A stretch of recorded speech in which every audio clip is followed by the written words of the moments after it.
अक्टूबर 2024 कश्मीर का एक गांव। रात का समय था।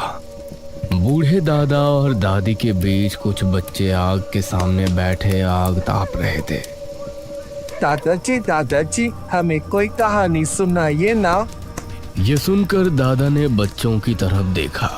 बच्चों, आज के जमाने में जहाँ बच्चे मोबाइल फोन में लगे रहते हैं, वहाँ तुम मुझसे कहानी सुनाने की बात कर रहे हो।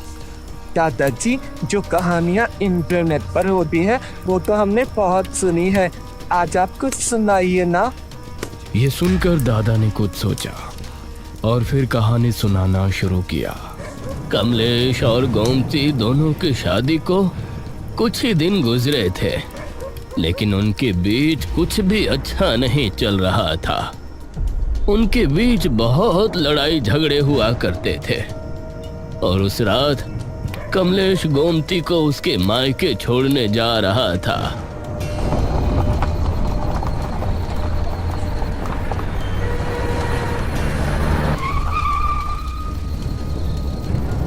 क्या हुआ? अब क्या तुमसे ये गाड़ी भी नहीं चलाई जा रही? बकवास मत करो, मुझे टॉयलेट आया है। उसने गाड़ी को बंद किया और बाहर निकल झाड़ियों में चला गया। गोमती गाड़ी में बैठी बैठी बड़बड़ा रही थी। बेवकूफ आदमी, पीछे होटल से होकर आ रहे हैं, वहाँ टॉयलेट नहीं कर सकता था?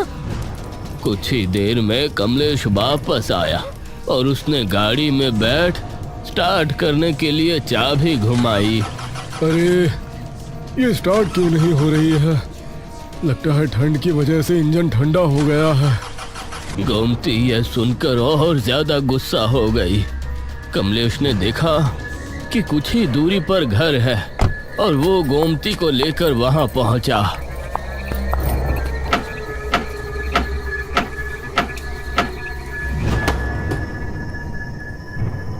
अरे बच्चों, कौन हो तुम लोग? माँ जी, हमारी गाड़ी खराब हो गई है। क्या हम सुबह तक यहाँ रुक सकते हैं? हाँ, रुक सकते हो। जल्दी से अंदर आ जाओ, रात का समय है, इस समय बाहर घूमना ठीक नहीं। बूढ़ी ने इन दोनों को अंदर ले लिया। अब दोनों उस कमरे में जाकर सो जाओ, बाहर निकलना ठीक नहीं है। जी शुक्रिया माँ जी। ये दोनों कमरे में चले गए, लेकिन वहां भी ज्यादा देर तक ये शांत नहीं रह पाए। ये सब तुम्हारी वजह से हुआ है। अगर तुम सूसू करने नहीं रुकते ना, तो गाड़ी भी ठंडी नहीं पड़ती। कमलेश ने भी उसे जवाब दिया और दोनों में बहस बढ़ गई।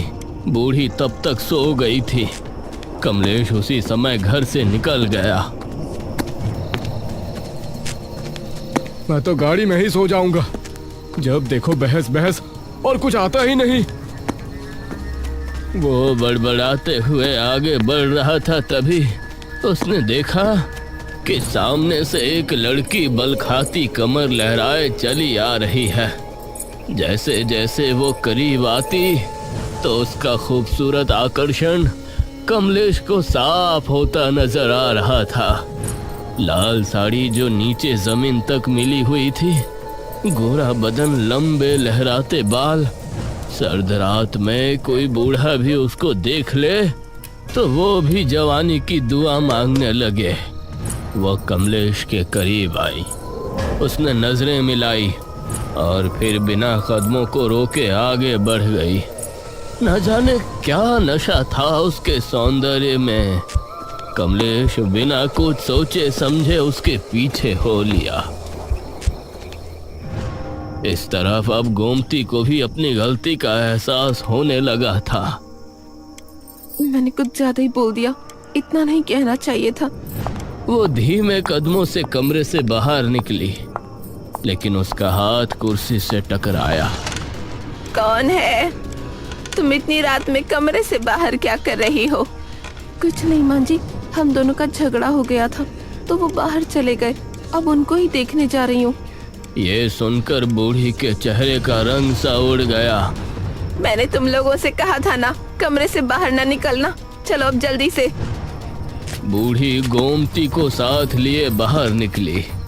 गोमती को भी जब दूर दूर तक कमलेश नजर नहीं आया तो वो परेशान हो उठी। बूढ़ी आगे बढ़ती जा रही थी और सामने एक गुफा नजर आने लगी थी। अम्मा जी, कमलेश मिल तो जाएंगे ना, वो नजर क्यों नहीं आ रहे? बूढ़ी ने उसकी बात का कोई जवाब नहीं दिया और कदमों को तेज कर दिया और उस गुफा के दरवाजे पर एक जूता पड़ा हुआ था, जिसे देखकर गोमती डर गई। ये तो कमलेश का जूता है, जिसका मुझे डर था वही हुआ। बूढ़ी गुफा के अंदर आगे बढ़ती रही और एक जगह जाकर इन दोनों के कदम रुक गए। बूढ़ी का दिल दहल उठा और बूढ़ी की आंखें भी खौफ से फट पड़ी। जो औरत कुछ देर पहले इतनी खूबसूरत दिख रही थी, अब वो एक बेहद भयानक डायन में बदल चुकी थी।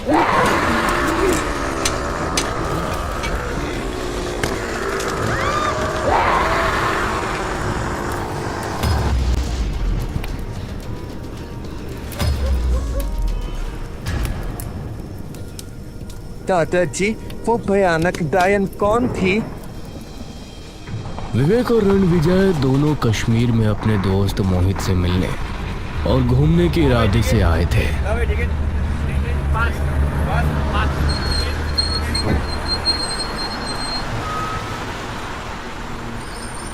बस स्टॉप पर रुकी तो वहां पहले से ही इनका दोस्त मोहित खड़ा हुआ था। अरे मोहित, कैसा है भाई? आ गए तुम लोग? बहुत याद किया यार मैंने तुमको। वो इन दोनों को अपने घर ले गया।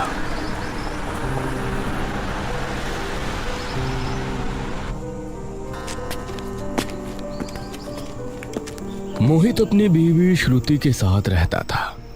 सभी ने साथ में डिनर किया और फिर अपनी पुरानी यादों को ताजा करते हुए बातें करने लगे। तीनों एक दूसरे से कई दिनों बाद मिले थे, इसीलिए देर रात तक ये बातें करते रहे।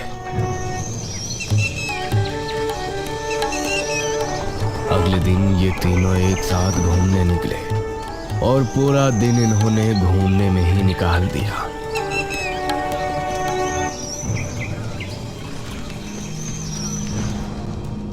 तीन दिनों तक घूमने के बाद तीसरी सुबह। यार तुम लोगों को छोड़कर जाने का मन तो नहीं कर रहा, लेकिन अब मुझे जॉब पर जाना ही पड़ेगा। 3 दिन से छुट्टी पर था ना। अरे हाँ भाई, तू जॉब पर जा, हमारी फिक्र मत कर। अरे हम तो खुद भी घूम लेंगे। विवेक और रणविजय आज अकेले घूमने निकले और 4 बजे तक वापस घर आ गए। शाम के टाइम रणविजय विवेक से बोला, अब विवेक, मैं जरा सिगरेट पीने जा रहा हूँ, तू चलेगा? अरे नहीं नहीं, तू ही जा भाई, मैं पहले ही थक गया हूँ। ये सुनकर रणविजय घर से निकला। गली काफी लंबी थी और दुकान बहुत दूर थी। वो तेज तेज कदमों के साथ रवाना हो गया। कितनी ठंड है यहाँ। ये लोग हमेशा यहाँ कैसे रहते हैं? जो लोग यहाँ रहते हैं उनको तो आदत डालनी ही होती है। उस आवाज को सुनकर रणविजय ने सामने देखा। एक खूबसूरत लड़की जिसके लंबे बाल थे, उसने नीली लंबी साड़ी पहनी हुई थी। वो बस स्टॉप पर खड़ी थी। जी, सही कहा आपने। इस पर लड़की ने कोई जवाब नहीं दिया। वैसे आपका नाम क्या है? क्यों, नाम जानकर आपको क्या करना है? तभी वहां एक बस आकर रुकी। वो लड़की मुस्कुराई और बस में चढ़ गई। रणविजय वहीं खड़ा खड़ा रह गया। उसने जल्दी से मोबाइल में टाइम देखा। 6:30। हो सकता है ये कल भी यहाँ आए।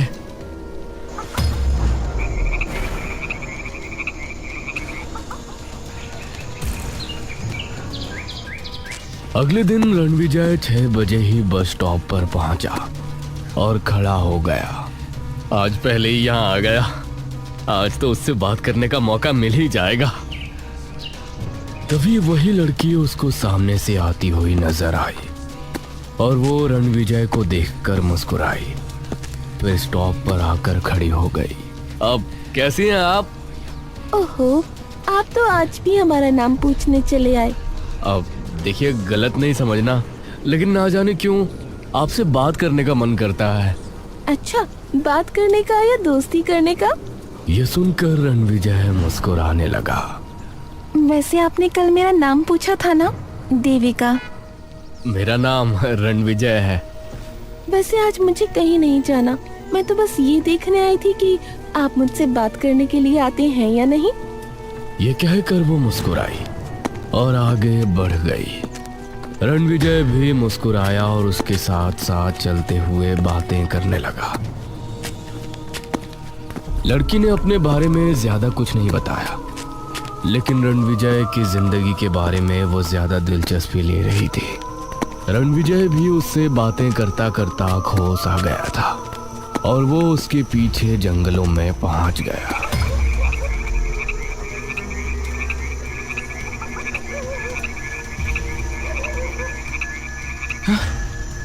अरे मैं यहाँ कैसे आ गया? मैं तो देविका के साथ था। वो उठा और घर पहुंचा।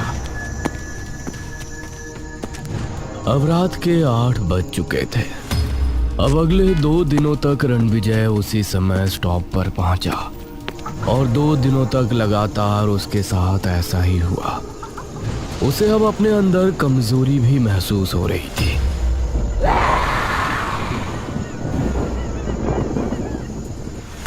इसलिए जब चौथे दिन वो देविका से मिला तो उसने उससे ये बात कह डाली। देविका, मुझे एक बात पूछनी थी। मैं रोजाना तुमसे मिलता हूँ और फिर तुमसे बात करते करते ना जाने कहाँ खो जाता हूँ, और जब होश आता है तो मैं उसी बस स्टॉप पर होता हूँ। ये सुनकर देविका को गुस्सा आ गया। तुम कहना क्या चाहते हो? बोलो, क्या मैं तुम पर कोई काला जादू कर रही हूँ? अरे मैं तो बस ऐसे ही। मैं जा रही हूँ, कल अगर मिलना हो तो आ जाना। मुझे तुमसे बात करना बहुत अच्छा लगता है, बस यही एक वजह है।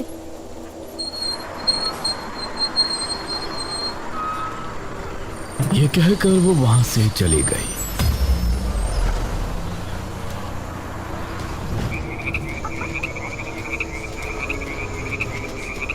उस रात डिनर के समय विवेक रणविजय से बोला, अरे रणविजय, तुझे क्या हो गया यार? तू कमजोर होता जा रहा है। रोजाना शाम को बिना बताए कहाँ चला जाता है और 2-3 घंटे पहले तू वापस भी नहीं आता। आखिर क्या चल रहा है? अरे अब तुम लोगों से क्या छिपाना। एक लड़की है, अब देविका, मेरी दोस्त बनी है। ओहो, तो लड़की का चक्कर है। ये किस फ्रेंड की बात कर रहे हैं? अब भाभी जी, वो एक लड़की है, बस स्टॉप पर रोजाना मिलती है मुझसे, बहुत बातूनी है। ये सुन श्रुति ने मोहित की तरफ देखा और बोली, कहीं वो लड़की तुमको अपने साथ किसी जंगली इलाके में तो लेकर नहीं जाती? ये सुनकर रणविजय को थोड़ा हैरानी हुई। हाँ, ले जाती है, लेकिन तुम लोगों को कैसे पता? क्या उससे मिलते समय तुम्हारे साथ कुछ अजीब होता है? कुछ बहुत अजीब? हाँ, मैं रोजाना उससे मिलने जाता हूँ और फिर उससे बातें करते करते उसके साथ जंगली इलाके में चला जाता हूँ, लेकिन फिर जब मैं होश में आता हूँ तो बस स्टॉप पर ही होता हूँ और मुझे कुछ याद नहीं रहता कि 2 घंटों में मेरे साथ क्या हुआ था। मोहित, जरा देखो, रणविजय की गर्दन के पीछे कोई निशान तो नहीं है?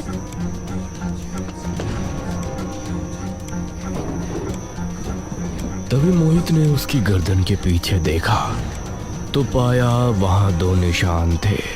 हाँ जान, यहाँ 2 निशान है, जैसे किसी ने दांत मारे हो। जिसका डर था वही हुआ। ये सुनकर रणविजय परेशान हो उठा। अरे तुम लोग कब तक पहेलियां बुझाते रहोगे? कुछ बोलोगे भी कि मेरे साथ क्या चल रहा है? ये कश्मीर है, जिसे धरती का स्वर्ग कहा जाता है। हर एक जगह खूबसूरत वादी, खूबसूरत बड़े बड़े पहाड़। जो भी यहाँ आता है यहाँ से जाने का उसका मन ही नहीं होता। जहाँ हमारा कश्मीर बहुत ही खूबसूरत है, वहीं यहाँ के लोगों के बीच एक डर भी बना रहता है। कैसा डर? रानटस। रानटस? वो क्या होता है? जिस तरह चुड़ैल, डायने और पिशाचिनी होती हैं, उसी तरह रानटस भी एक डायन ही होती है। ये कश्मीर के पहाड़ी इलाकों में गुफाओं में वास करती है और अक्सर ये जवान मर्दों को अपना शिकार बनाने के लिए एक खूबसूरत रूप में निकलती है। फिर ये उसको अपने प्यार के जाल में फंसाकर पूरे 7 दिनों तक उसकी जीवन शक्ति को धीरे धीरे खत्म करती रहती है। वो इसके प्रभाव में इतना बहक जाता है कि उसको ये भी पता नहीं चलता कि वो धीरे धीरे कमजोर होता जा रहा है। और फिर 7वें दिन ये उस आदमी को अपनी गुफा में ले जाती है और फिर वहाँ उसका अंत कर देती है। ये सुनकर मोहित, विवेक और रणविजय तीनों ही हैरान रह गए। मतलब वो मुझे भी खत्म कर देगी? नहीं, अब तू उसके पास नहीं जाएगा। इनको जाना होगा, अगर ये नहीं गए तो वो यहाँ आ जाएगी। तो तुम क्या कहना चाहती हो कि मैं अपने दोस्त को खुद मौत के मुंह में धकेल दूं? नहीं, मैं ये नहीं कह रही। मैं बोल रही हूँ कि तुम उसको छल से मार सकते हो और इस तरह तुम अपने आप को उससे बचा सकते हो। मैं उसे मार सकता हूँ? एक डायन को? वो कैसे? तुम कल जब उससे मिलने जाओ तो तुम अपने साथ चंदन की लकड़ी का एक खंजर लेकर जाना और जैसे ही वो तुम्हारे सामने हो तो तुम उसकी गर्दन में उसे गाड़ देना। चंदन की लकड़ी के हथियार से रानटस को मारा जा सकता है।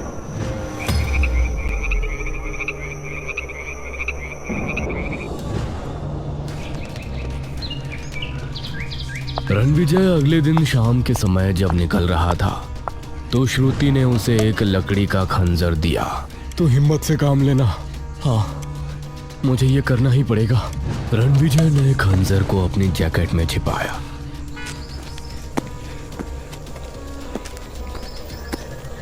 और बस स्टॉप पर पहुंचा और उसके आने का इंतजार करने लगा। 25 मिनट ऊपर हो गए, ये अभी तक क्यों नहीं आई? तभी उसको सामने से वो देविका आती हुई नजर आई। करीब आकर उसने रणविजय को देखा। अरे आप यहाँ? आप तो वो अपनी बात पूरी करती इससे पहले ही रणविजय ने खंजर निकाल पीछे से उस पर चंदन के खंजर से वार किया। वो घर पहुंचा तो बहुत ही डरा हुआ लग रहा था। मैंने उस दुष्ट आत्मा का अंत किया है, एक डायन का अंत। मुझे कुछ ठीक नहीं लग रहा। अरे भाई, ये तो क्या कह रहा है? हाँ, तुमने तो एक डायन को खत्म किया है। अगर तुम उसे नहीं मारती तो वो तुमको मार डालती और फिर तुम्हारे बाद भी न जाने कितने मर्दों को शिकार बनाती। हाँ रणविजय, भाभी सही कह रही हैं। और अब थोड़ा संभल कर रहना। अब अगर कोई लड़की यहाँ तुमसे कहे कि उसे तुमसे बात करना बहुत अच्छा लगता है तो समझ जाना कि वो वही रानटस है। ये सुनकर रणविजय सोच में पड़ गया और कुछ देर बाद, हाँ, मैंने सही किया है, बिल्कुल सही। मैं जरा एक सिगरेट पीकर आता हूँ। ये कहकर रणविजय फिर से घर से निकल गया।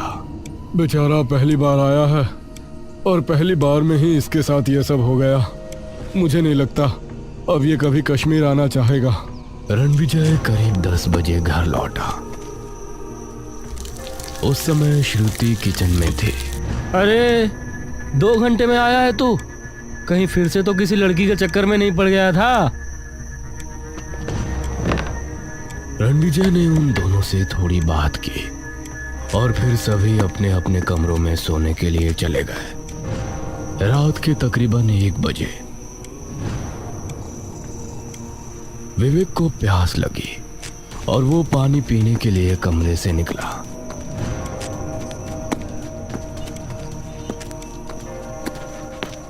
तभी उसने श्रुति को सामने देखा। भाभी जी, आप? इस पर श्रुति उसको देखकर मुस्कुराई। उसकी आंखें लाल लाल चमकने लगी उसके दांत और नाखून डरावने रूप में बदल गए और वो रांटस के रूप में आ गई।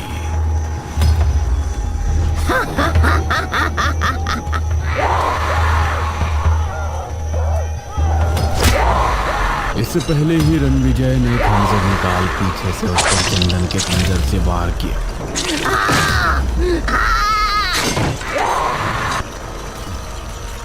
वो बुरी तरह चीखने चिल्लाने लगी और जमीन पर गिरकर कसमसाने लगी और इन तीनों को हैरानी भरी निगाहों से देखने लगी।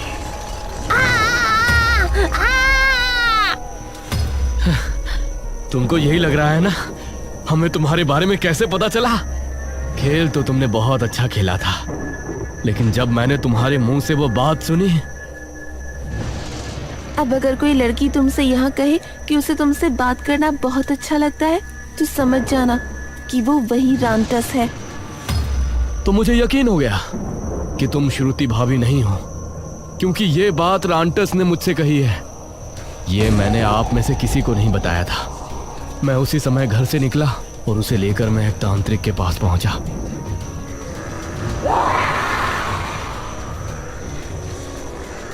तो उसने बताया कि वो चंदन की लकड़ी का खंजर नहीं है। उसके बाद मैं समझ गया कि असली देविका रोजाना 5:30 बजे स्टॉप पर आती थी और तुम उसके रूप में आकर रोजाना मुझे पहले ही वहां से ले जाया करती थी। इसलिए आज रात तुम वहां नहीं पहुंची। फिर उस तांत्रिक ने मुझे असली चंदन की लकड़ी का खंजर दिया और मैं उसे लेकर घर लौटा। फिर जब तुम श्रुति भाभी के रूप में किचन में थी तो मैंने इन दोनों को सब कुछ बता दिया और हमने तुमको तुम्हारे ही छल के जरिए खत्म कर डाला। इतना सुनने के बाद ही वो जोरों से चिल्लाई।